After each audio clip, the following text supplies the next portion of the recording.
মমতাজ বেগম বুকটা ফাটিয়া যায়, বুকটা ফাটিয়া যায়। বন্ধু যখন বউ লইয়া আমার বাড়ির সামনে দিয়া রঙ্গ কইরা হাইটা যায়, বুকটা ফাটিয়া যায়। এখন এই গান লয়ে আইছে ৬০,০০০ টাকা পায় না, এই গান গায়ে আমার স্টেজও একটা ১০ লাগা গেছে। ১-১.৫ লাখ মানুষ সবাই ফাটিয়া যায়, গানের পাগল হয়েছেন। আমি কি ফাটিয়া যায় গায়া?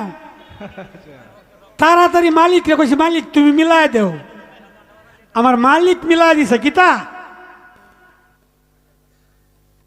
ফাডাত মলম দেম, ফাডাত মলম দেম, তবু যদি না হয় ভালো, ডাক্তার আনাম ভালো ভালো, ইনজেকশন করাইয়া দেম, ফাডাত মলম দেম। ওইছে নি একেবারে বুঝ ভাই, আর আমার সামনে গায়ে অনেক স্টেজ হয়েছে তার সাথে আমার। তো যে বেলা এইটা গাইছে আমিও এই কুরামিন ইনজেকশনটা দিছি। আল্লাহর রাস্তা করে টাইট একটু গাইলে হয়েছে হঠাৎ মলম দেম, এটা শুনলেই মানুষ পাগল। কারণ কি মলমটার কথা কইছি, কত দামি মলম, একটা সচরাচর তো এটা পাওয়া যায় না। এই মলম তো তারার লাগে ঠিক আছে। সবাই দোয়া করুন যে সবার অন্তরে যেন থাকি।